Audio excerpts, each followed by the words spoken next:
Vous avez résolu bien des équations dans votre vie d'ingénieur, mais vous n'avez toujours pas réussi à craquer celle de votre épanouissement? Bienvenue sur l'Ingépanoui. Ici, on donne la parole à des ingénieurs qui ont relevé les manches de leur costume cravate ou de leur sweat à capuche pour trouver leur propre étincelle. Pas de superstar, pas de gourou, juste des conversations conviviales avec des gens comme vous et moi. Mon objectif, vous donner des idées pour vous aussi faire pétiller votre vie. Cette semaine, nous partons à la découverte de Thomas. Thomas, qui est développeur web, qui assez rapidement a décidé de se lancer en freelance parce qu'il voulait plus de liberté dans son job, il raconte ça au début de l'épisode, a finalement eu envie de monter avec sa femme un projet. Après quelques temps pour trouver quel serait ce projet, je parle pas de leur enfant, on est bien d'accord, ils se sont décidés à lancer une application d'énigmes pour pouvoir résoudre des énigmes dans la vraie vie grâce à un téléphone portable. De fil en aiguille, le concept a évolué d'année en année. Et ils vont lancer d'ici quelques semaines leur propre école d'agents secrets. Alors non, ils ne sont pas devenus espions, ils ont juste monté un gros scénario d'énigmes. Ils ont surtout eu envie et l'opportunité de monter un escape game. Si vous êtes en région lyonnaise, surtout, n'hésitez pas à aller les voir, le concept a l'air génial. Et le truc qui est fou, ils sont déjà en train de préparer le deuxième. Si vous avez envie de savoir comment Thomas arrive à mener tous ses projets sans se prendre la tête et sans trop se mettre de pression, de garder son sourire et de se rappeler qu'aujourd'hui, ce qui l'anime, c'est le plaisir d'être là, je crois que vous trouverez vos réponses dans cet épisode. Bienvenue sur l'Ingépanoui, Barbara pour vous servir.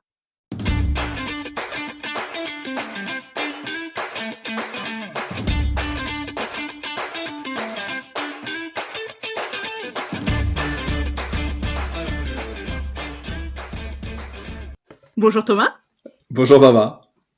Merci beaucoup de prendre le temps de faire cette visio, puisqu'aujourd'hui nous sommes à distance pour partager ton parcours et tes réflexions. Donc si ça te va, je vais commencer par te présenter, puis tu pourras corriger toutes les bêtises que j'aurais dites. C'est parfait. Donc, tu as eu ton diplôme d'ingénieur en 2008. Tu as ensuite travaillé pendant 4 ans dans différentes boîtes en tant que développeur web / concepteur web. Tu me diras un peu plus en détail ce que ça veut dire. Et ensuite, tu as décidé de faire la même chose, mais en freelance, donc à partir de 2013. En parallèle, tu as aussi donné quelques cours dans des écoles sur le développement web au sens large. Et en 2019, donc ça commence à faire, ça fait 6 ans maintenant, tu as décidé de cofonder Zupel, tu me diras si ça se dit pas comme ça, qui est une entreprise qui propose des énigmes dans la région lyonnaise ou dans la ville de Lyon. D'ailleurs, je ne sais pas, tu pourras nous en dire plus. Donc, tu as décidé de créer ton entreprise, si j'ai bien compris, en famille. Exactement, avec ma chérie. Est-ce que je suis pas trop loin dans la réalité? Oui. Est-ce que tu peux rajouter des compléments peut-être? C'est tout bon. 2008 le diplôme et puis 2012 même, je pense que j'ai commencé le freelance. C'est parce que je considère que quand j'ai commencé à démarcher, c'était le début du freelance. C'est la partie difficile du job, hein, donc. Mais comme il y a un an pour trouver un contrat, on va dire 2013, t'as raison. Et pareil pour Zupel, on avait commencé, on a mis 1 an de travail avant de lancer pour de vrai. Est-ce que peut-être on peut commencer par ta décision de passer en freelance? Est-ce que c'est parce que tu étais dans une entreprise de service et tu t'es dit finalement je peux très bien trouver mes clients moi-même et t'as tenté, ou il y avait une autre réflexion derrière? Oui, là il y avait une grosse réflexion derrière. Déjà j'avais une appétence, on va dire, pour l'entrepreneuriat depuis à peu près toujours. Parce que déjà étudiant, je faisais des concours pour avec des projets et c'était cool. Et puis j'avais toujours envie de faire des projets.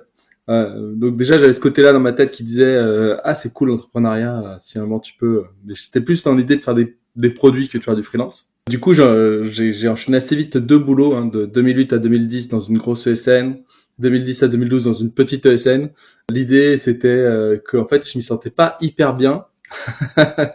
Notamment c'était dur pour moi de rester dans des cases. C'était dur aussi pour moi d'être d'accord avec des stratégies qui étaient la croissance toujours, même malgré au dépit du bonheur des salariés parfois. Dans toutes les boîtes, j'essayais de prendre plus de place que ce qu'on m'y accordait. Et j'étais pas toujours du coup d'accord avec les valeurs. Et en fait, le fait de passer freelance, à l'époque, ça se faisait quand même pas trop par rapport à maintenant. Donc, ça m'a permis en fait de décorréler, de dire ok, ceci n'est pas ma boîte. Et même sur des missions longues, voilà, j'étais externe et j'aimais bien ce côté de rôle. Je suis externe, ce n'est pas ma boîte. Je n'ai pas à endosser leur choix, quoi. Et l'autre truc, c'est que notamment la grosse ESN, eh ben, je suis arrivé sur un projet qui était un énorme projet qui existait déjà quand je suis arrivé, et 2 ans après quand je suis parti, bah, c'était le même projet sur lequel je travaillais. Et du coup, en fait, le cycle d'apprentissage, d'amélioration continue, quoi, il n'était pas facilement applicable. Et sur la petite boîte, c'était encore plus flagrant parce que quand j'ai commencé, j'étais pris pour faire un projet en 5 lots, donc qui devait durer 4 ans, je sais pas, un truc comme ça. Et en fait, au bout de 3 mois, on s'est rendu compte que ça allait pas du tout parce qu'on avait mal donné les responsabilités aux triparties du projet. Mais en fait, la réponse ça a été bah oui, mais on a déjà commencé 3 mois, on continue comme ça pendant 4 ans, tant pis. Et Je comprends pourquoi tu as eu peut-être un réflexe de se dire on va peut-être pas rester là très longtemps finalement. c'est exactement ça. Le freelance, ça a été cool parce que ça m'a permis de prendre des projets de 3 semaines utiles pour l'entreprise et utiles pour moi parce que bah au bout de 3 semaines, tu peux dire j'aurais pas refait ça comme ça si je devais le refaire maintenant. Et en fait, je vais avoir l'occasion d'appliquer un nouveau projet bientôt et je vais peut-être pouvoir faire mieux. Alors que les projets de 2 ans, ben, c'est difficile d'en tirer des leçons et d'essayer de les appliquer. Et ça, c'était très frustrant, je trouve. Donc c'est plutôt pour toi l'intérêt de pouvoir faire des missions courtes et donc d'apprendre régulièrement et de pouvoir réajuster petit à petit, donc finalement plus vite, puisque sur 2 ans, la différence entre faire un projet et en faire 10, il y a quand même une grosse différence. C'est énorme, ouais. Et même au tout le début, donc jusqu'à le lancement de The Pulse, je crois, donc tu vois, sur les 6 premières années, j'avais refusé des missions longues à temps plein. Et du coup, quand je prenais plusieurs clients à mi-temps, mais des clients avec des profils différents, donc j'avais beaucoup de un grand groupe à mi-temps et une start-up à mi-temps, et du coup, c'était chouette parce que je pouvais quand même apprendre des choses de l'un et l'appliquer sur l'autre, parce que les deux ont des défauts, les deux ont des avantages, il n'y en a pas un qui a un système parfait. Donc ouais, c'était aussi pour varier les missions, varier les plaisirs. Mm. Et du coup, tu parlais tout à l'heure de l'aspect commercial, ça n'a pas été trop difficile à lancer. Alors de ce que j'ai compris, tu avais déjà un petit peu la fibre entrepreneuriale, donc peut-être la fibre commerciale aussi, mais est-ce que... Enfin, comment ça s'est passé ce début? Chaotique. J'avais essayé en fait de démarcher et le rapport de force était trop difficile. C'est-à-dire qu'en fait, tu venais et tu devais proposer une solution, dois leur faire gagner de l'argent. Tu vois, les gens en face ils sont méfiants. Alors que moi, je venais avec une expertise qui était intéressante. Je pensais que peut-être si ça t'intéresse, on en discute. Sinon non, tu vois. Et en fait, le rapport de force n'était pas bon. Donc en fait, j'ai pris le parti de faire l'inverse, de dire je vais me rendre enviable et faire que les gens me contactent, ce qui est quand même plus sympa pour le rapport de force.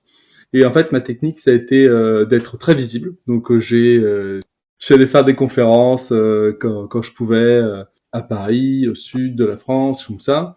Faire des conférences en tant que speaker, mais aussi en tant que participant, parce que ça fait du réseau, c'est comme ça. Et puis c'est vrai que même au bout d'un an, les gens me disaient mais on t'a contacté, non? J'ai donné ton CV, mais en fait non, personne me contactait.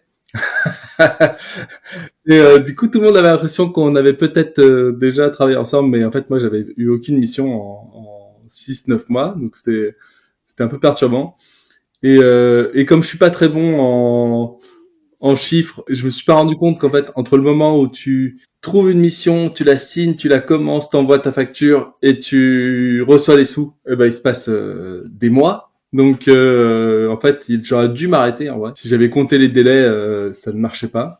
Et je l'ai pas vu, donc j'ai continué. J'ai même emprunté un peu de sous à mon frère, pour être honnête. Et j'ai trouvé une mission. Et là, je me suis rendu compte que c'était vraiment chaud, même en ayant emprunté un peu de sous. Et finalement, ça a embrayé, puisque près d'une mission, on saute plus facilement à une autre. J'ai quand même aucun regret, parce que après, c'était très enrichissant de pouvoir accumuler plein de missions, de voir des projets de toute taille, et de nombreuses organisations aussi. Et du coup, aujourd'hui, tu continues à bosser toujours en freelance, peut-être à temps plein ou à temps partiel, je sais pas. Exactement. Et j'ai arrêté plusieurs fois pour faire Zuppel à chaque fois. Euh, donc ça se dit Zuppel, c'est inspiré du mot puzzle. C'est les mêmes lettres. Donc tu peux imaginer dire puzzle, ça marche. Et là oui, j'ai repris récemment une nouvelle mission de dev qui est ouais, on peut dire à temps plein. En plus là, c'est en full remote pour une boîte néo-zélandaise. Donc c'est encore une fois une autre organisation. Décalage horaire, au moins, t'es sûr d'être en asynchrone, c'est l'avantage. Ouais, C'est ça. Mais non, parce que je travaille quand même beaucoup avec des Allemands. J'ai la moitié des gens qui ont les informations dont j'ai besoin qui dorment et l'autre moitié qui... Faut jongler, ouais. Et tu veux nous parler un petit peu de je sais pas si c'était un choix ou si c'était une occasion de devenir prof. C'est arrivé assez tôt. Ça a commencé en fait quand j'ai commencé le freelance. Donc c'était une bonne source de revenus parallèle en fait. Je suis vacataire dans à l'époque on disait UT, maintenant ça n'existe plus je crois. Pour les vieux on va dire UT. Et en fait tu peux pas être vacataire quand tu es au chômage. Et en fait j'avais un ami qui était vacataire qui est passé au chômage donc qui perdait son contrat automatiquement. Puisqu'en fait comme c'est une activité secondaire, il faut que tu aies une activité primaire, voilà. C'est un concept. Donc si t'as pas de boulot, t'as pas le droit d'avoir de boulot en plus de vacataire. C'est étonnant, mais c'est comme ça. Et du coup, j'ai repris son poste parce que bah, de toute façon, il pouvait plus l'avoir. Et c'est vrai que j'ai toujours aimé le partage, donc j'ai adoré ça. Donc tu vois, j'ai fait des pauses parce que des moments ça marchait plus, mais ça fait quand même globalement 10 ans que j'interviens dans la même école. Et ça c'est chouette. J'ai fait des cours chez eux de développement web, qui est plus articulé autour de la culture générale du web, plus manipulé. Je les amène dans l'inconfort le plus possible pour qu'en fait les bases soient acquis. Et en fait leur objectif, eux, c'est un public plutôt de marketing et communication. Donc leur objectif c'est plus d'arriver à comprendre le métier du développeur web pour pouvoir leur partager plus efficacement leurs demandes, comprendre quand le développeur leur fait un retour. Et c'est chouette parce que du coup c'est pas partager le développement web à un développeur web, c'est vraiment à quelqu'un qui par défaut aime pas ça et lui faire comprendre un peu la magie de créer par soi-même, de faire un truc qui est accessible en ligne. Je trouve que c'est toujours beau. Mais j'aurais fait aussi des cours d'algorithmie, d'expression du besoin, et j'interviens aussi dans une école de marketing pour faire du coaching sur la création d'entreprise. Et ça c'est chouette aussi parce que moi la création d'entreprise, tu vois, du coup j'en ai pas beaucoup créé, mais j'en parle depuis 20 ans. Et t'as toujours l'impression d'avoir rien fait et tout ça. Et quand tu vois des petits jeunes qui ont un projet de 6 mois où ils doivent créer un projet et tu vois les idées un peu farfelues qu'ils ont, tu dis ah quand même, j'ai vu que ça c'était pas terrible comme idée. Donc c'est que j'ai progressé à un moment ou à un autre. Je trouve que enseigner c'est toujours bien pour consolider des acquis parce que ça te permet de mettre des mots exacts qui vont faire que l'idée soit transmise. Et cette idée du coup maintenant elle est plus claire dans ma tête, elle est moins instinctive on va dire. Bon bah je pense que c'est le moment de nous parler de Zuppel. Alors déjà qu'est-ce que c'est? Je t'autorise une petite page de pub, n'hésite pas. Et bah Zuppel du coup on l'a créé avec ma chérie, on a commencé à bosser dessus en 2018. Donc à tour de rôle en 2018 on a pris des mois sabbatiques on va dire. L'idée c'est qu'on avait envie de créer quelque chose ensemble.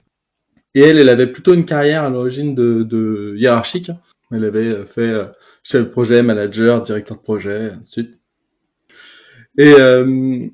Et on en parlait un petit peu. Et en fait, on a eu vraiment un coup de cœur pour les énigmes et les escape games à la suite. En fait, on a participé à un jeu de piste en 2016, qui était notre premier jeu de piste comme ça, grandeur nature, où on court pendant une journée à la recherche d'énigmes, à casse-tête, et on a gagné. Et c'était un sentiment fou. Et puis derrière, on a gagné des places pour des escape games. Donc on a fait des escape games, nos premiers escape games. C'est encore une fois un sentiment incroyable de rentrer dans un univers et de défaire les nœuds que quelqu'un a fait exprès pour que tu puisses les défaire, quoi. On se disait quand même qu'on avait une vraie passion là-dedans et on a parlé à plein d'acteurs, à plein de créateurs d'escape. Au final, on est arrivé en disant, bah, tiens, ce qu'on pourrait faire, c'est une application pour faire des jeux de piste de manière autonome. Ça mixerait bien et nos connaissances, parce qu'on voulait pas faire quelque chose dont on ne se sentait pas capable, et le plaisir des énigmes. Ça a jamais eu un gros succès commercial, pour être honnête, mais ça nous a bien amusé. Pour la petite histoire, en cours de projet, on l'a repartagé en marque blanche au jeu de piste grandeur nature qu'on avait joué donc en 2016. Et donc depuis 2019, donc ça fait maintenant 6 ans, 6 éditions, et ben en fait ils utilisent notre application pour faire ce grand jeu de piste, ça s'appelle le Raid in Lyon, c'est le plus grand jeu de piste de France a priori. Donc petite fierté. Et puis voilà, nous on s'amuse toujours à le développer ce jeu-là. Donc. Dans l'appli que vous avez vous proposez vos propres énigmes et jeux de piste aussi. Oui. Ouais. Et on a aussi récupéré du contenu du Raid in Lyon, parce qu'en fait c'est chaque année un nouveau jeu de piste, puis après ils jettent. On a remasterisé parce que c'est pas le même contexte, même usage, donc il faut que ce soit entre 5 personnes en compétition qui sont qui ont dédicacé leur journée pour ça, et quelqu'un qui va peut-être jouer en dilettante tout seul. Il y a vraiment un monde. Donc on a quand même simplifié, essayé de rendre les choses plus accessibles. Et voilà, ça c'était notre premier projet. On était à fond, on essayait de proposer Oz Escape, ainsi de suite. Et après il y a eu le Covid. Donc avec le Covid, on a fait des énigmes en ligne. Bah ouais, on s'est tous un peu adaptés à cette période. Et on continue aussi tous les projets d'énigmes en ligne qu'on a commencé à ce moment-là, on les continue, notamment une école d'agents secrets qui a lieu tous les fins de janvier d'année. C'est des jeux en équipe, en ligne, assez épiques. C'est pas ça qui nous permettait d'en vivre, mais ça ne nous empêchait pas de nous amuser. Et ça, c'est cool. Même au contraire, si ça vous permet de vous amuser, c'est déjà énorme. C'est ça, exactement. C'était vraiment le premier objectif. Et ça nous permettait de proposer des contenus différents et aussi d'avoir une certaine part de créativité. On se dit, ah bah tiens, ça j'ai envie de faire, et puis mettre l'énergie créative là-dedans. Et puis on a travaillé avec des musées, on a travaillé avec des médiathèques, on a travaillé avec des entreprises pour leur faire des team building. Et jusqu'au jour où la ville où on habite, qui est la ville d'Oulin, en région lyonnaise donc. En région lyonnaise, qui est connectée par le métro à Lyon, donc c'est vraiment très accessible. En gros, contacte un peu toutes les escapes et nous pour dire ah bah en fait ce serait trop chouette d'avoir du loisir indoor à Oulin, parce qu'en fait on est en gros un centre du sud-ouest lyonnais, et le sud-ouest lyonnais manque un peu de tout ça. Donc au début on a dit non, et puis après on leur a dit bah ça dépend, vous proposez quoi, bah on peut vous aider à trouver un local, il y en a des locaux disponibles direct. Donc finalement on a dit bah visiter un local ça coûte rien. Donc on a visité des locaux. Tu vois où ça finit. Donc 2022 on change complètement de cap, puisque jusqu'à maintenant c'était vraiment du travail secondaire, c'est ça, une journée par semaine je veux dire. Là du coup on récupère un local en disant on va faire un escape game. On a refait comme tout le monde. On part d'un projet innovant, d'un produit qui n'existe pas, où il n'y a pas de marché. Au marché le plus sursaturé de France en 2022, voilà, c'est à peu près l'idée. Mais au moins, il y a des gens qui le cherchent, quoi. C'est ça la grosse différence. On a fait du placo. On a fait de la tapisserie et de la peinture, de l'électricité, de la plomberie et de l'électronique aussi, parce que on était hyper confiants en disant bah on est développeur, on va pouvoir faire l'électronique. Mais en fait, c'est pas le même métier. Voilà, du coup très chouette projet, et on a ouvert fin 2024. Ça fait un an, elle a soufflé sa première bougie là. Joyeux anniversaire. Et du coup voilà, c'est ouvert, et on a un accueil incroyable. C'est vraiment un autre contexte en fait. Avant nous on faisait les salons, on essayait d'être très visible pour essayer de donner envie à des gens de faire des jeux de piste en extérieur. Mais les gens ne cherchaient pas forcément ça. Et là, c'est l'inverse. C'est les gens cherchent un escape game par défaut et vont chez toi parce que le thème paraît rigolo, ou parce que c'est près de chez eux, ou parce que la capacité paraît bonne, ou les autres sont pleins. Tu vois, des fois, c'est pas forcément parce qu'ils ont envie de venir chez toi. Et du coup, quand ils sont sur place, vous en profitez pour leur parler de l'appli, de la possibilité de faire des trucs Un petit peu. Ouais, là comme il y a l'école d'agents secrets qui arrive fin janvier, on en parle quand même beaucoup parce qu'on est à fond dedans et qu'on en vit. Mais en priorité, on parle des autres escapes, parce qu'en gros, on est un peu passionné d'escape. Quand les gens viennent, on leur dit est-ce que vous avez fait celle-ci, est-ce que vous avez fait celle-ci. Et puis du coup, on parle beaucoup du coup, c'est pas vraiment des concurrents, des copains. Donc on a un placard rempli de flyers de tous les autres escapes de Lyon, et on distribue ça. Il y a combien d'escape games à Oulin même ? Il y a que nous. Ok. Il y a une grosse partie des gens, c'est vraiment, ils viennent parce que c'est pas loin, et puis ils ont pas forcément beaucoup d'attentes, alors qu'en plus c'est bien derrière, ils sont étonnés, ils disent c'est cool. Et on a quand même une grande partie aussi du public. Comme on a des très bons avis, il y a des classements aussi qui sont partagés en ligne, et sur certains on est dans le top 3 on va dire. Il y a aussi beaucoup de gens qui viennent de Lyon, même d'autres villes, qui disent allez on profite pour aller voir The Pulse. Donc notre salle s'appelle Bon Vent Ma Mierlette. C'est vraiment on a essayé de prendre un parti pris de se différencier. de partir à contre-pied. Et du coup, ouais, ils viennent faire bon vent ma Mirlette, mais ils savent pas trop à quoi s'attendre la plupart. Ouais, tu veux nous en dire un peu plus sur l'ambiance, sur le truc, ou tu préfères ne pas spoiler pour les gens qui potentiellement sont en région lyonnaise et auraient envie de venir tester? Ah non, en gros, nous on est les petits enfants de ma Mirlette. Et Mamie Arlette, c'était quand même quelqu'un, ouais, on aurait pu lui décerner le prix de la pire grand-mère, quoi. Voilà, c'était vraiment quelqu'un d'assez horrible. Vraiment, le gros problème, c'est qu'elle n'a pas changé de caractère après la mort. Voilà. Donc, on a besoin d'aide, voilà, pour s'en débarrasser. C'est une salle qui parle d'énigmes, bien sûr, on est au cœur d'énigmes, mais aussi beaucoup d'humour noir. Voilà, faut l'assumer dès le début. Et puis un peu d'émotion aussi, parce que ça fait partie de toute bonne histoire. Vous avez des comédiens du coup sur place pour tenir l'escape game ou des... Je sais pas que Oui, alors on appelle ça les game masters. Et c'est vrai que de plus en plus, ce sont aussi des acteurs qui sont embauchés. Donc, on a pas mal de nouveaux concurrents qui arrivent qui en fait ne prennent pas d'animateurs, mais vraiment des acteurs pour faire ce job-là. Et bah, ce qui est intéressant, c'est que quand on a fait les travaux, c'est ma chérie qui a arrêté de travailler parce que c'est vraiment elle la plus manuelle de nous deux. Moi, dès que je fais Fabien, je cherche le contrôle Z et ça marche pas, et je suis frustré. Et du coup, bah, j'ai continué moi le développement informatique et c'est elle qui a fait les travaux principalement. Hein. J'ai été comme je pouvais plutôt soir et week-end. Et après, ben, on s'est rendu compte que j'étais peut-être plus à l'aise à rencontrer le public et à animer. Et en fait, moi, j'avais très envie de le faire, donc on a échangé. Elle a repris du boulot en informatique et moi, j'ai fait l'animation. On a quand même eu assez vite quelqu'un pour nous aider sur l'animation, mais j'ai fait une bonne majorité des parties sur la première année. Et c'était trop chouette. Franchement, c'était canon. Tu m'étonnes. C'est cool de relativiser nos boulots parce que c'est vrai que moi, j'ai toujours travaillé dans un bureau. J'ai toujours travaillé sur qu'est-ce que je dois préparer pour quelle réunion, quelle est la deadline, et en fait, je me rendais pas compte, mais on n'est jamais trop dans le moment présent, même en réunion où ça devrait être vraiment le moment présent bah, par excellence, parce qu'on est là pour partager des choses. Bah, t'as toujours un bout de ta tête sur ah oui, mais il y a ça, il y a ci. Et en fait, quand il y a des gens qui viennent dans la salle et que tu dois les accueillir, bonjour, vous allez bien, tout. Et en fait, bah, t'as pas le temps de penser à autre chose qu'à eux. Il faut qu'ils s'amusent, que tu t'adaptes, que tu trouves les bons mots. Et c'était d'un reposant incroyable. Du coup, je reprends un peu de boulot de bureau plutôt.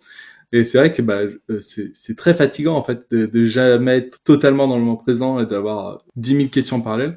Alors que quand tu es dans l'animation, bah, t'as qu'une chose en tête et c'est très agréable. Ouais, l'idée c'est de donner la meilleure expérience à la personne qui est devant toi. Exactement. On a commencé à recruter des nouveaux animateurs cet été et en fait on les a formés en cascade et en fait ça dure presque entre 1 et 2 mois de former quelqu'un du coup bah depuis septembre j'ai lâché pour la plupart des week-ends donc je travaille le week-end seulement quand bah il y en a un qui pose des congés ou qui est malade ou qui a envie on essaie aussi de faire du pair de temps en temps pour justement continuer de partager les bonnes pratiques et les choses qu'on a découvertes ensemble. Mais par défaut, j'ai mes week-ends, ce qui est assez confortable aussi. Je peux comprendre. Et après, d'un point de vue revenu, du coup, le concept c'était de réussir à rembourser le loyer que vous payez. Vous aviez des objectifs de vous enrichir, de devenir maître du monde. C'est quoi le projet derrière? C'est vrai que c'est dommage parce que on a toujours un petit peu envie d'être devenir maître du monde comme tu dis parce que souvent le succès d'un projet est lié au revenu que ça génère. Là, on est parti en mode à l'origine nous quand on avait fait les chiffres d'ouvrir un escape game, on n'a pas trouvé ça très rentable. C'est un peu l'idée que j'en avais, c'est pour ça que je me permets de poser la question. Mais on a réussi à se motiver parce qu'on avait vraiment très envie de le faire, donc on a essayé de trouver toute la mauvaise foi possible pour partir dans ce projet. Et on est arrivé à se dire bah oui, mais comme l'escape game c'est visible, ça mettra en lumière bah, tout ce qu'on fait d'autre. Donc il y aura sûrement une suractivité des team building, suractivité des prestations pro, choses comme ça. Après 1 an d'existence, je dois dire que cette hypothèse est plutôt pas la bonne. Je désespère pas, je me dis quand même que ça doit quand même fonctionner un jour d'avoir cette aura qui puisse se transformer sur autre chose que l'escape game, puisque c'est des projets assez liés. Ce qui est intéressant, que finalement c'est un peu plus rentable que ce qu'on avait prévu. Les charges sont quand même assez hautes, notamment l'énergie, il faut chauffer la salle, et en fait ça fait quand même quelques euros à la fin du mois. Et on est arrivé au bilan que avec une salle d'escape, on arrive à faire un salaire de gérant. Globalement, on en est là, donc on est assez content. Et l'idée maintenant, c'est qu'on se dit, en fait, c'est bien un salaire de gérant, mais ce serait mieux deux salaires de gérant vu qu'on est deux. Et donc, conclusion assez. Donc, on va faire une deuxième salle. On est content. Pour être honnête, on se sort pas de salaire avec avec Apple toujours, puisque finalement, ce qui aurait pu servir de salaire va servir de financement de la deuxième salle. C'est aussi pour ça que j'ai repris d'une mission de développeur. Mais j'adore mon métier de développeur aussi, hein. Toujours pour ne pas dépendre de Zepple et que Zepple puisse, de manière en autofinancement, créer une deuxième salle. Et voilà, là c'est reparti pour 18 mois, 2 ans, je sais pas, pour créer une deuxième salle. Et puis à terme, le but ce serait d'avoir du coup deux salaires et qu'on puisse, si on a envie, arrêter les missions en parallèle. La partie énigme de The Pearl, elle est un peu en stand-by en ce moment ou vous continuez à l'alimenter? On continue d'alimenter et on ne devrait pas. On a un post-it, la priorité c'est la deuxième salle, mais alors nous, les priorités c'est pas notre truc. On fait souvent ce qu'on a envie de faire. Et là, notamment, il y a l'école d'agents secrets qui arrive en janvier et on est en pleine finalisation des énigmes de la journée pour faire les bêtas. C'est hyper intéressant parce que l'école d'agents secrets, par exemple, c'est une énigme à 10h, une à 11h, une à 14, à 15, à 16, à 17. Donc, t'enchaînes ta journée d'énigmes sur le thème d'agents secrets. On essaie de faire que ce soit dans l'immersion. Donc, il y a souvent des mécanismes à développer ou des mises en scène. Donc, tu vois, jeudi dernier, j'ai passé ma journée à faire des photos de moi dans la ville pour faire une mise en scène d'un fugitif. Donc c'est des trucs où en fait c'est amusant, même si c'est pas ce que je devais faire. Mais ça, on a bien entendu que le truc qui vous intéresse, c'est de vous amuser. Donc après, moi, je partage tout à fait et je ne vois pas pourquoi on ne s'autorise pas assez à s'amuser aujourd'hui, que ce soit dans notre job ou à l'extérieur. Donc merci pour cet exemple magnifique. Merci. Pour être un peu factuel, aujourd'hui, comment tu répartis tes activités dans la semaine? Tu dis que tu as toujours ton job de développeur. Ouais. Tu nous dis que vous bossez sur cette nouvelle salle, donc j'imagine que même si c'est madame qui fait les travaux, t'aide un peu à la réflexion du thème, des énigmes, des machins. Vous avez pas d'enfants, rassurez-moi. Si, j'ai un fils. Oui. Ah merde. Comment vous gérez les enfants avec ça? On s'adapte. Pour le coup, il y a des compromis. Moi, j'ai ce boulot que j'ai pris là, par exemple, c'est 4 jours par semaine. Donc je travaille pas le jeudi pour cette boîte-là. Le jeudi matin, je vais donner des cours à l'UIT, toujours pas l'UIT mais c'est pas grave, de 8h à 10h, tu vois. Par exemple, on travaille avec l'association de quartier du Vieux-Lyon pour faire des jeux de piste gratuits à destination des habitants pour qu'ils voient un Vieux-Lyon autrement que celui touristique parce que c'est des habitants, quoi. Et ça c'est le jeudi après-midi qu'on se voit, tu vois. Okay. Il y a encore un trou de 10 à 12, t'as vu, pour faire d'autres choses. On a toutes les activités après vont se faire en deuxième partie de soirée ou le week-end. En fait, on arrive quand même à privilégier des temps de qualité avec notre fils. Donc on a beaucoup d'emplois de temps flexibles finalement. Donc on peut aller chercher à l'école même si c'est assez tôt, hein, parce que c'est sorti c'est 4h30 ou 5h. On peut l'amener, il fait beaucoup de sport, on l'amène au sport, ma chérie elle y reste, on l'amène aux entraînements, aux compètes, ainsi de suite. Du coup, la question c'est vraiment de réussir à savoir quelle est ta priorité à l'instant T, donc notre fils toujours.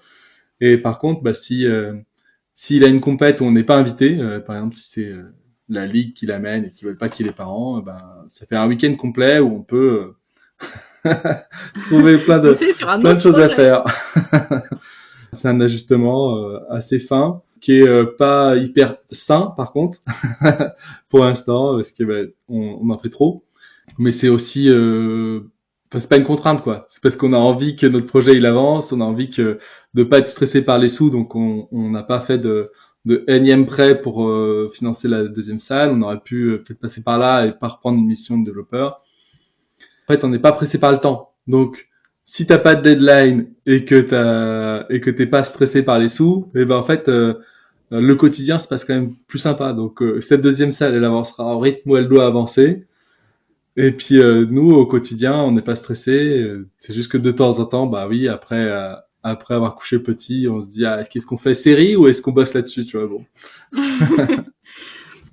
Est-ce que tu saurais me dire en termes d'émotion ce que tu ressens le plus aujourd'hui? Ah, en tout cas, c'est une bonne question. C'est très variable, c'est très très variable. Mais comme je disais, notre priorité c'est de se sentir bien. C'est aussi pour ça que on fait le choix de ne de pas se mettre de pression. Mais encore une fois, je pense que l'animation m'apporte quand même beaucoup de joie directe parce que l'enthousiasme des joueurs qui ont passé une super partie, qui ont des étoiles dans les yeux et qui ont passé un super moment, bah c'est hyper contagieux quoi. Donc ça je le prends. Mes animateurs, animatrices, et ben c'est pareil. Tu sens que même si c'est pas du tout un boulot facile, comme ils sont nourris par l'enthousiasme des joueurs, bah ils se dépassent aussi et ils sont contents d'être là. Et à chaque fois qu'on arrive à se croiser ou à jouer ensemble, on sent cette bonne humeur qui est aussi très contagieuse. C'est peut-être ça qui me nourrit le plus en ce moment, c'est de repenser à mes joueurs, de repenser à mes animateurs et de me dire que bah en fait c'est des bons moments quoi qu'on crée. C'est le bonheur de donner du bonheur en fait. Ouais, c'est ça. C'est très difficile, hein, tu vois, imagine quelqu'un comme ça qui a des étoiles dans les yeux qui essaie de comprendre ce qui s'est passé parce qu'il s'est passé beaucoup de choses. Alors j'exagère peut-être un peu mais c'est très difficile en face toi de ne pas ressentir de la joie comme quand quelqu'un est triste en face de toi et toi t'as du mal à pas être triste quoi, tu vois, c'est de l'empathie euh, de base, et là en plus c'est souvent un peu exacerbé quoi, donc intense on va dire en tout cas. Donc ouais, c'est génial de pouvoir sentir ça. Est-ce que tu saurais mettre en face les émotions que tu ressentais tu me parlais quand tu étais dans tes premières ESN où tu avais l'impression de te sentir restreint dans ce que tu pouvais faire. Bah je pense que le premier mot qui m'aiderait serait peut-être l'incompréhension parce que j'étais jeune et que je faisais que mes choix par rapport à ce que je pensais être le mieux, mais il y a une différence entre faire ce qui est le mieux et faire ce qu'on te demande de faire. Et c'est vrai que bah, des fois, je me sentais incompris de dire, bah attends, j'ai aidé l'entreprise au global, tu vois, j'ai aidé mon collègue qui était bloqué et qui devait livrer son projet pour demain. J'ai partagé ça sur le blog de l'entreprise et qui va sûrement aider d'autres projets. Tu vois, là, je parle en plus que des trucs qui étaient pas la fonctionnalité première, mais j'ai l'impression que souvent on me reprochait d'avoir fait des choses qui étaient utiles à la boîte, en Hmm. fait. Des choses qui manquaient. Même à la fin de ma première mission, on m'a dit t'es trop fort dans ce domaine-là, qui est devenu maintenant mon expertise, hein, je suis expert dans ce domaine-là, qui est le CSS, SVG, HTML, tout ce qui est lié vraiment au front-end. Et il faut que du coup, on équilibre les compétences dans l'équipe. Donc, on va te faire tout sauf ça. Ah oui, ça c'est la joie des ESN malheureusement, il faut que tu sois un peu bon partout. On te demande pas d'être excellent quelque part. Tu vois, moi, j'ai toujours vu ça comme les super-héros des comics, tu vois, un truc créer une équipe de dev pour moi c'est chacun avec ses points forts, l'équipe est complémentaire, on s'entraîne. Alors l'entraînement on oublie en entreprise, il y a plus d'entraînement. On va directement au combat et on s'entraîne, on arrive à créer une cohésion, à faire que l'équipe marche bien ensemble jusqu'à trouver l'excellence dans un projet. Et en fait non, c'est vraiment le modèle inverse, c'est-à-dire qu'il n'y a pas d'entraînement, il n'y a pas de spécialisation parce que tout le monde doit être remplaçable. Et moi, j'étais alors pas du tout là-dedans. Juste petite question par curiosité, tu savais déjà que tu voulais faire du front-end au sens large pendant tes études ou c'est quelque chose que tu as découvert et que tu as trouvé chouette et que tu es devenu bon là-dedans? Non, c'est vraiment que du hasard, des opportunités, des rencontres. En fait, je faisais déjà un peu du web pendant les études. Et du coup, bah, ce qui est le plus accessible, c'est quand même, bah, pour être très technique, du PHP et du front-end. Et quand j'ai commencé mon boulot, bah, c'était des grosses boîtes, c'est plutôt du Java, donc des choses un peu plus loin du web. Et je me suis dit, ah, c'est ça, en fait. L'équipe, elle a pas une techno du web, donc elle a pas cette sensibilité-là. Mais j'ai quand même rencontré des gens très très bons qui m'ont vraiment permis de progresser là-dedans. Et donc après, j'ai fait du PHP, donc ce que j'avais fait pendant les études, en me disant, bah, eux, ils connaissent le web. Mais en fait, après, c'est vraiment des décisions d'entreprise. Comme l'entreprise ne savait pas exactement comment former, recruter des gens dans le front-end, et ben ils essayaient de pas en faire. Et du coup, je suis arrivé en mode si dans tous les projets on me demande de pas le faire et à chaque fois c'est ce qui est le plus mal fait et je me retrouve à faire principalement ça et que tout le monde est frustré, c'est peut-être que ma vraie valeur ajoutée dans le projet, bah, c'est de faire ce que les gens n'aiment pas. Et en fait, c'est juste parce que les gens n'aimaient pas ça que j'appréciais essayer de le faire parce que je me sentais plus utile. Ils auraient pas aimé autre chose, je pense que j'aurais fait encore autre chose. Intéressant. J'avais jamais vu ça sous cet angle, comme une possibilité. Je vais maintenant passer à mes petites questions plus habituelles. Qu'est-ce qu'on vous souhaite pour la suite? 50 nouvelles salles d'escape ou potentiellement autre chose? Eh ben, je sais pas. On va dire une deuxième salle et on verra pour la suite. Bien sûr, on rêve de faire une troisième salle un jour peut-être, mais on se met aucune obligation parce que bah dès qu'on va se sentir obligé de faire quelque chose, j'aurais moins envie de le faire. Alors et puis oui, il faut rester ouvert aux opportunités en fait. Donc je sais pas ce qu'il faut pour la suite, mais allez, on va dire continuer à s'amuser, ce sera parfait. Est-ce que ta vision de l'épanouissement a changé? J'ai l'impression qu'elle change continuellement au cours d'une vie, non j'ai l'impression que j'ai besoin de faire beaucoup d'heures et de me sentir investi dans un projet commun au début de ma vie professionnelle.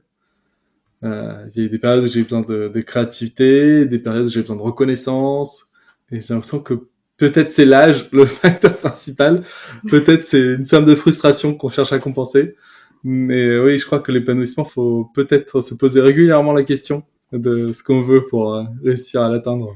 Ouais, merci. Si tu devais te donner un conseil à ton toi qui a commencé à lancer Apple, lequel serait-ce? Ah, Ou à l'époque où vous posiez la question de peut-être ouais. lancer un projet en commun, parce que je rappelle que c'était ça à la base, c'était pas forcément encore Ouais. Apple. Il y en a peut-être plusieurs, mais je sais pas lesquels j'écouterais. Ça, c'est une autre question. Déjà, c'est vrai que tout le monde nous a déconseillé de lancer un projet ensemble, comme on déconseille beaucoup de lancer des projets entre amis et comme ça. Moi, j'ai aucun regret là-dessus. Franchement, c'est chouette de pouvoir partager ça avec les personnes qu'on aime le plus, en fait, tout simplement. Là-dessus, j'essaie de le déculpabiliser entièrement. Après, des fois, il y a des projets qui marchent pas comme on aimerait. J'ai vite tendance à dire, ah bah c'était chouette, tant pis. Peut-être que des pivots légers. Petite précision, dans le monde de l'entrepreneuriat, un pivot, c'est réutiliser l'idée qu'on a eue et la modifier légèrement ou beaucoup pour en faire quelque chose d'autre. Donc un nouveau produit, un nouveau service, une nouvelle approche, sans laisser tomber l'idée initiale forcément. Peut-être que des pivots légers, des pivots lents où on essaye de réduire la voilure en termes d'investissement notamment, mais de le garder quand même pour essayer de capitaliser ça sur le fond. Je pense notamment dans tout ce qui est domaine du web, d'avoir un site web avec du contenu de qualité, avec un certain historique et un certain crédit. C'est une grosse valeur ajoutée. Ça peut ouvrir des portes pour la suite. Donc c'est de transformer les échecs en une sorte de point de base d'un prochain projet. Dernière question formelle. Est-ce qu'il y a une question que tu aurais aimé que je te pose, que je ne t'ai pas posée?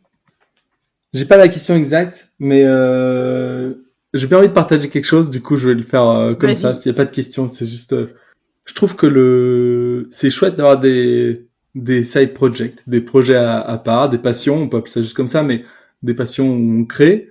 Et c'est vrai qu'il y a une vraie pression à faire que tes side projects soient rentables si c'est un produit. Alors du coup c'est pas grave si vous avez un side project où vous créez des choses et que c'est pas rentable. J'ai un ami qui fait de la poterie à fond et tout le monde veut qu'il vende ses pots, mais en fait le but c'est de faire des pots, pas de les vendre. C'est pas la même chose. Et en fait bah n'hésitez pas à créer des choses même si ça ressemble à un produit, mais pour le plaisir de les créer, pas pour le plaisir de les vendre en fait. Et des fois ben ça marche pas comme on veut, même si c'est pas pour en sortir un salaire et on va arrêter. Et en fait, bah, c'est pas un échec non plus d'arrêter un side project. Ça dépend toujours du plaisir qu'on a à le faire et de l'ambition qu'on avait derrière. Et des fois, ça vaut le coup de les continuer un petit peu. Et je pense que c'est ça peut-être le plus difficile à estimer. Quand est-ce qu'on doit arrêter, quand est-ce qu'on doit continuer. Parce que des fois, c'est vrai qu'on a vite fait d'être un peu girouette et de dire bah, j'ai envie de faire autre chose parce que celui-là, quand ça devient sérieux, un side project, c'est vite ennuyant. Et en même temps, bah, c'est peut-être ces moments-là où c'est le plus critique, où il faut les pousser un petit peu. On peut se baser sur un mélange de qu'est-ce qu'on ressent au quotidien et qu'est-ce qu'on aurait envie que notre futur soit dans un futur moyen, proche. pour essayer de savoir où est-ce qu'on doit mettre notre temps et notre effort. Et je pense que c'est le plus difficile, surtout moi j'ai eu du temps à comprendre que j'avais une envie de création, mais dans le sens créativité quoi. Et quand on est dans la créativité, on n'a pas envie d'affiner un produit jusqu'à ce qu'il soit parfait. On a juste envie d'en créer un nouveau de zéro, c'est drôle. Et en même temps, moi j'avais besoin de satisfaction, d'être fier de ce que je produis, et la fierté ça vient pas avec le premier essai. J'ai pas de conseils à donner, mais les questions sont bonnes. Eh ben merci pour ce partage. Est-ce que selon toi, si ça va pas dans notre job d'ingénieur au quotidien, il faut tout envoyer valser et partir ouvrir une pizzeria en Nouvelle-Calédonie, ou il y a d'autres solutions? Pizzeria en Nouvelle-Calédonie, je sais pas trop. Pas mal, j'avoue, la pizza c'est pratique, c'est facile à apprendre. Moi aussi j'ai eu l'affaire aux mêmes astuces que d'autres précédemment dans le podcast, à essayer de prendre du temps partiel, à essayer de prendre des congés un peu plus longs à des moments pour sortir un peu la tête de ce qui nous convient moins. Ça nous permet simplement de pouvoir dépenser cette énergie ailleurs, de pas faire que notre bonheur ne dépende pas entièrement de notre travail à des moments où il prend trop de place. J'ai pas envie de dire qu'il faut tout envoyer valser, mais il faut réussir à équilibrer les choses, essayer de donner de la place à d'autres choses que le boulot. Et si c'est vraiment important pour nous que notre travail soit un travail passion. C'est souvent mon cas, mais j'ai eu des périodes où j'acceptais que c'est un travail alimentaire. Si c'est vraiment important, oui, par contre, faut se redéfinir. Je pense qu'on a eu beaucoup de modèles du travail passion, et du coup, on a des attentes assez fortes sur cette partie-là qui prend quand même la majorité de notre temps, de notre semaine. Et soit vous arrivez à baisser la pression sur votre travail, et dans ce cas-là, faites de la place pour le reste, pour que vous puissiez prendre plaisir. Ça peut être du sport, ça peut être de la poterie, comme j'ai dit. Franchement, faut pas hésiter à faire des choses entre guillemets considérées comme inutiles d'un point de vue efficacité, rendement. C'est pas des trucs, c'est pas là-dedans qu'on mesure le bonheur. Il y a plein de boulots où on est dans l'instant présent, comme l'animation pour moi qui a été une vraie révélation, où en fait, on arrête de penser et on fait des choses bien, et c'est top. Eh ben écoute, merci beaucoup pour cet échange. Merci d'avoir écouté cet épisode jusqu'au bout. Ça me fait vraiment plaisir de partager ces moments avec vous. Je suis Barbara, ingénieure depuis 15 ans et hôte de ce podcast, L'Ingépanoui. Mon rêve un peu fou, que tout le monde sur cette planète soit sincèrement épanoui. Alors je commence par là où je peux aider, les ingénieurs. Parce que oui, on mérite nous aussi de remettre du pétillant dans notre vie, de sortir du train-train et de se rappeler que la vie est belle et pleine de possibilités.